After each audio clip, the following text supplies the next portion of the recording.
समझ में आ गया आपको? बोलो।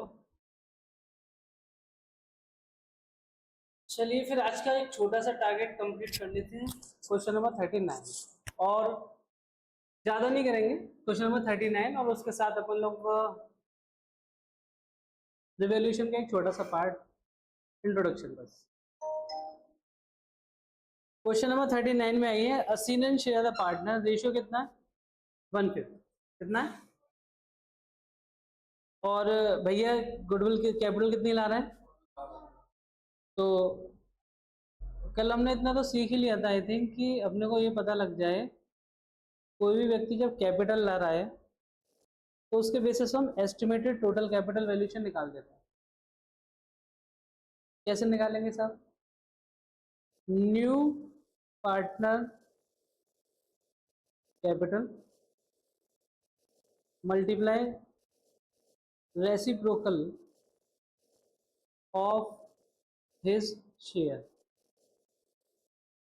जितनी वो कैपिटल ला रहा है, जैसे इस क्वेश्चन में 5 लाख रुपीज ला रहा है, कितने ला रहा है?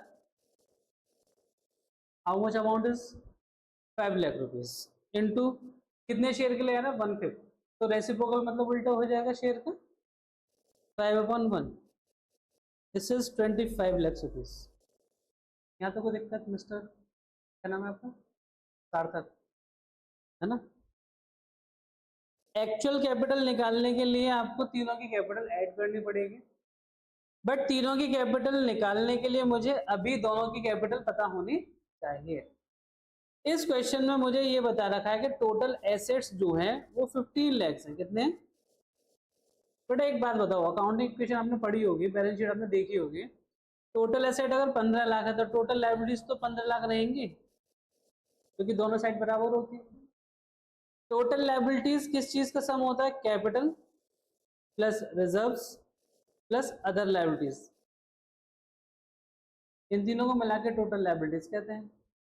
कैपिटल और रिजर्व को अगर हम एक साथ देखें तो इसे कैपिटल एम्प्लॉयड कहते हैं, जो पैसा लगा हुआ है आपके फर्म में।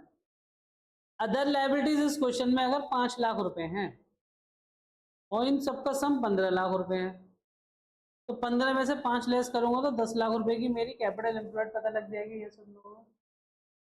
तो क्या मैं इसको इस फॉर्मूले से निकाल सकता हूँ? Total liabilities minus other liabilities equals to capital. Clear? कितनी है बेटा जी? 15 लाख माइनस 5 लाख, कितना बचा? 10 लाख। क्लियर है? जब मेरे पास दोनों पार्टनर की एक्चुअल कैपिटल आ गई तो मैं इसमें ऐड कर दूंगा वो पार्टनर जो न्यू है। न्यू कितना, कौन सा नाम है? अजय। अजय भैया कितनी ला रहे हैं कैपिटल? 5 लाख। तो टोटल एक्चुअल कैपिटल आसीन, ये नाम है ना, प्लस श्रेया प्लस अजय, इन तीनों की कैपिटल अगर मैं जोड़ दूं ये एक्चुअल हो जाएगी।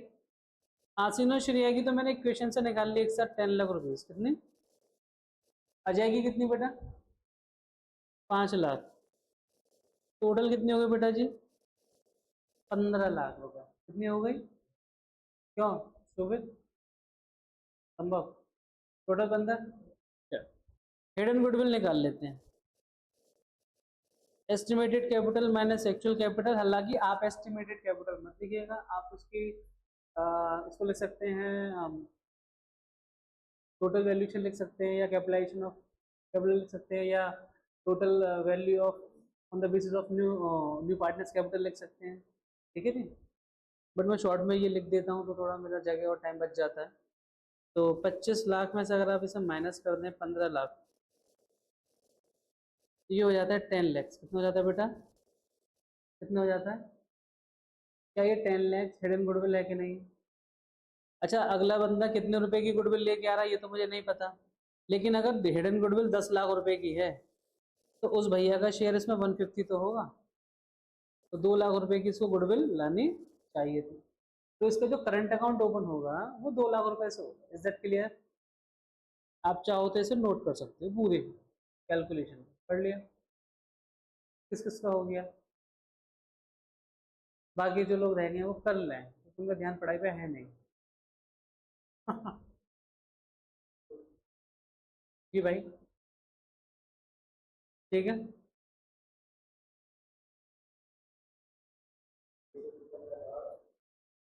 कोई बात नहीं, ये सब चीज़ें लाइफ में चलती रहती है, कभी भी सब कुछ सही नहीं होगा, आपको हमेशा कुछ ना कुछ मैनेज करना निकले। आज का सुविचार कि 2 वक्त की रोटी खा सकूं मैं सुकून से, इसलिए पहले घर से बाहर निकलना पड़ता है। सुबह गया एक तो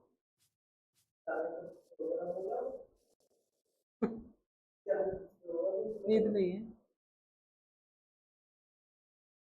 संभव कि खा सकूं 2 वक्त की रोटी चैन से, पहले घर से बाहर निकलना पड़ता है, बस। आगे चलें। अब नेक्स्ट टॉपिक है हमारा revaluation of assets and reassessment of liabilities. देखो वो नॉर्मल सा अंडरस्टैंडिंग है, यहाँ पे थोड़ा जगह खाली इस पेज का, तो मैं इसको यहाँ थोड़ा नीचे कर देता हूँ और आगे चल के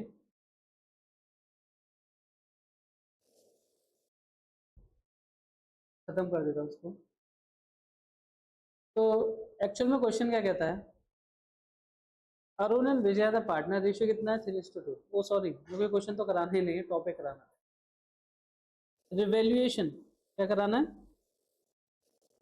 ऑफ एसेट्स एंड लायबिलिटीज। यार एक बात बताओगे, याद है आपको मैंने चेंजिंग प्रॉफिट शेयरिंग रेशियो में ये सब चीजें बताई थी, जिन्होंने मेरे साथ चेंजिंग रेशियो किया होगा उन्हें पता होगा कि सर आपने चेंजिंग रेशियो जो समझाया था वो असेसमेंट ऑफ लायबिलिटीज रह गया था वहाँ पे, वहाँ मैं सिर्फ इंट्रो पार्ट किया था, मैं यहाँ समझाता हूँ डिटेल में। देखो एक बात बताओ, डायरेक्ट समझाऊँ या डिटेल में जाऊँ? बैलेंस शीट है, ये एसेट साइड है, ये लायबिलिटी साइड है। आप मुझे बताइए असेट्स का बैलेंस कैसा होता है और लायबिलिटीज का? अभी तक जितने भी चेंजेस वगैरह आ रहे थे मैंने कैपिटल का कैपिटल अकाउंट में ले जाके सारे एडजस्टमेंट्स कर दिए, general reserve and other reserve मैंने बाट बूट के सब कैपिटल में एडजस्ट कर दिए, कैपिटल रिजर्व्स, और लास्ट टॉपिक बचता है अदर लायबिलिटी। क्लियर बेटा, बोलो। इधर बचते हैं उनके फिक्स एसेट्स और करंट एसेट्स। क्या बचते हैं? करंट एसेट्स में एक चीज होती है कैश और बैंक, इसको छोड़ के बाकी की चीजों की वैल्यू तो घट बढ़ सकती है, जैसे स्टॉक हो गया, बीआर हो गया, डेटर हो गया, आपका अदर थिंग्स हो गई है ना, मार्केटेबल सिक्योरिटीज हो गई, वो सब बाद में डिटेल में करेंगे, बट द क्वेश्चन इज आपको कहीं ना कहीं इनकी वैल्यूएशन करनी होगी। वैल्यूएशन करने में दो बातें होंगी, या तो कम होगी या ज्यादा होगी। संभव बाहर वो जो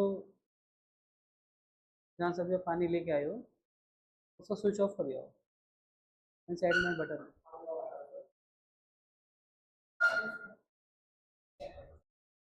आप मुझे बताइए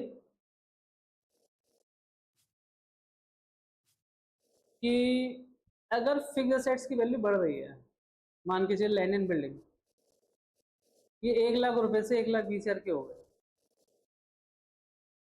तो मुझे एडजस्टमेंट 1,20,000 का करना पड़ेगा या 20,000 का?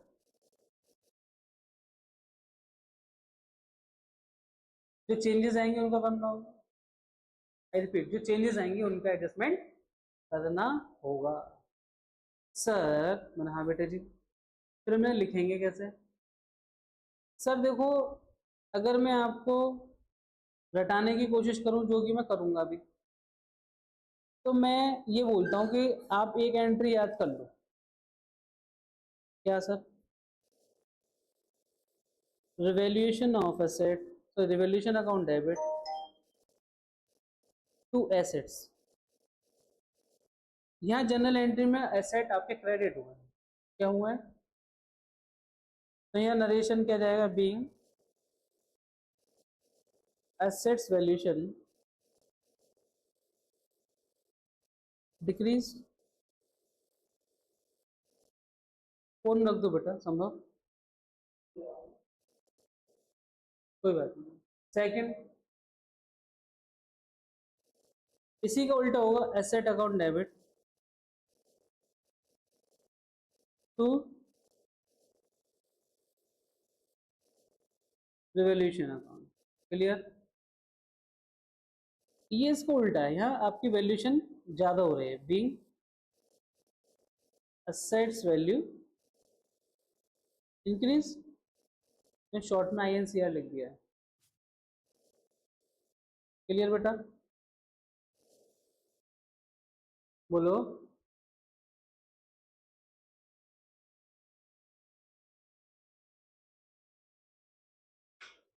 नेक्स्ट थर्ड, इसी का जस्ट उल्टा होगा लायबिलिटीज के साथ। अगर लायबिलिटीज की वैल्यू बढ़ रही है तो और ये रिवैल्यूएशन अकाउंट डेबिट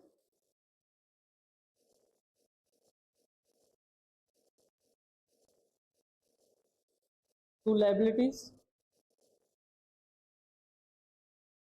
बोलो, रिवैल्यूएशन अकाउंट डेबिट टू, कोई दिक्कत तो नहीं। Fourth entry, liabilities account debit to revaluation, narration आएगा,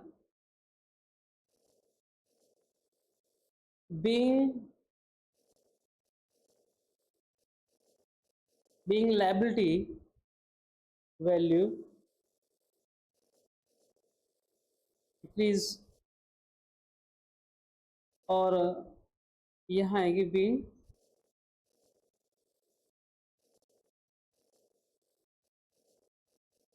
liability value, सॉरी ये तो इंक्रीज है, ये डिक्रीज हो,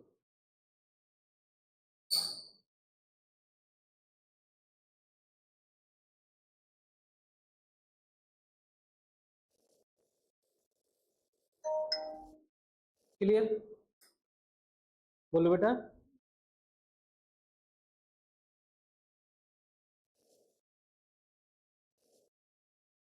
क्लियर है बेटा।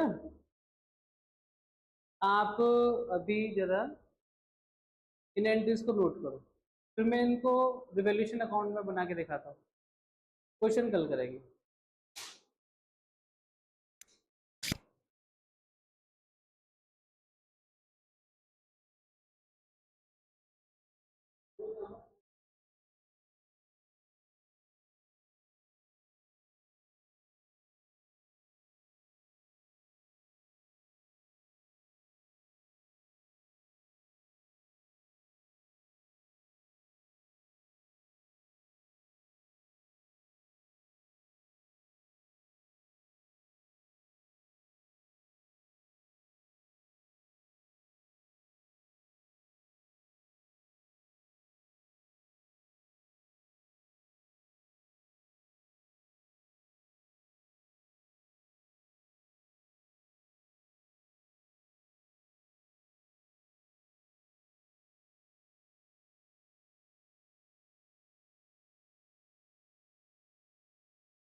अपने बंद हो जाएगा अगर ऐसा हुआ,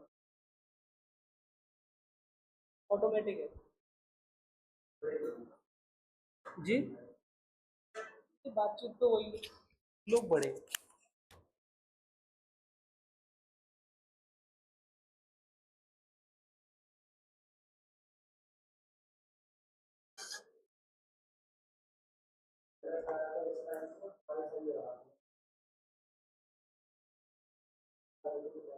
कल रात को बारिश आई थी।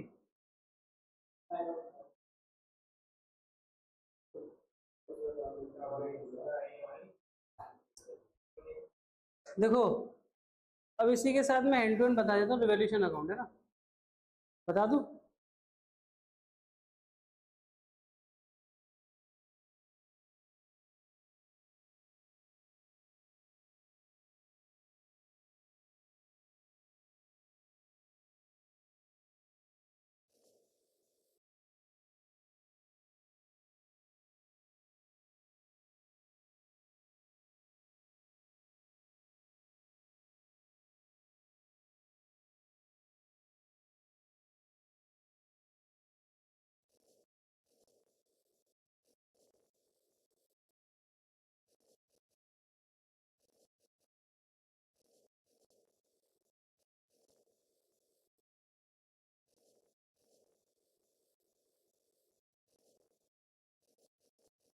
क्लियर है, बोलो।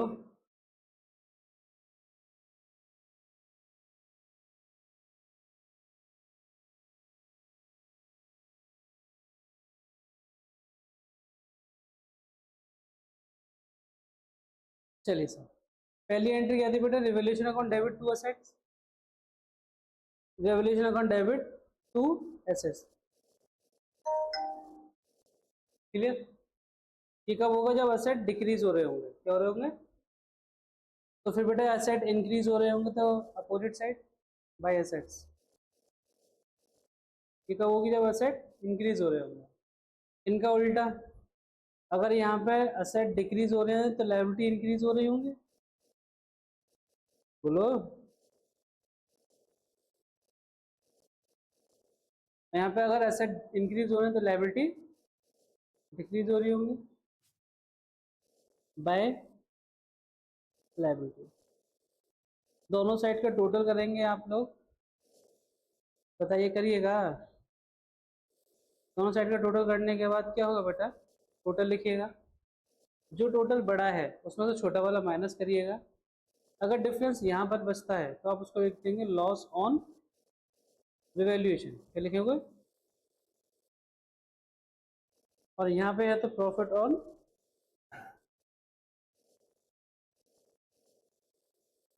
रिवैल्यूएशन।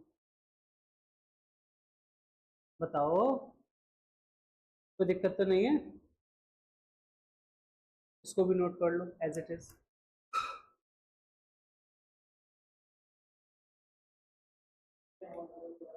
क्या बेटा, कहाँ लिख रहे हो, ये डिक्रीज है, इंक्रीज है, ये इंक्रीज है, ये डिक्रीज है। शॉर्ट में मैंने INC DEC लिख दिया है।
हो गया बेटा, मोबाइल रख दो बेटा, कोई दिक्कत तो नहीं। एक छोटा सा क्वेश्चन टच कर लेते हैं यहाँ से, क्वेश्चन नंबर 40 एक बार। क्वेश्चन कह रहे हैं अरुण और विजय पार्टनर है, रेशियो 3:2 है। असेट्स के नाम पे आपके पास सिर्फ एक मशीन है और value of the machine excess by 33%। Find the value of the machine to be shown in the new balance sheet. आपके पास 1,20,000 की मशीन, 1,20,000 सॉरी 2 लाख रुपए की मशीन। आपकी मशीन 33% से ज्यादा है, सही करने के लिए क्या करोगे? 33%,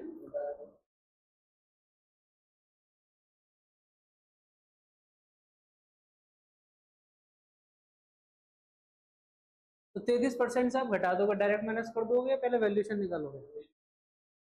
तो नॉर्मल सी बात है, अगर कोई चीज 2 लाख रुपए की है और 33% से ज्यादा है तो ये 100% है या 100 प्लस 33.33%। हालांकि इस क्वेश्चन में इन्होंने आगे डैश लगा रखा है, तो 33.333% है, मतलब परसेंटेज का फिगर में कैलकुलेट करें, नहीं 34 नहीं कर सकते। तो एक काम करते हैं, मैं इसको डिवाइड करता हूँ 133.33333 और मल्टीप्लाई कर देता हूँ 100 से, तो वैल्यू 100% आ जाएगी। मैंने आपको पहले भी सिखाया था, जिस चीज़ की जो वैल्यू हो उसे इसे डिवाइड कर दो तो 1%, फिर जितनी आपको चाहिए, मेरे को 100% चाहिए, इसकी रियल वैल्यू चाहिए, तो 100 से मल्टीप्लाई कर दो, ये आ जाएगी वैल्यू 1.5 लाख। कितनी आ जाएगी? तो 50,000 रुपये का क्या करूँ, वो डाउन चली गई।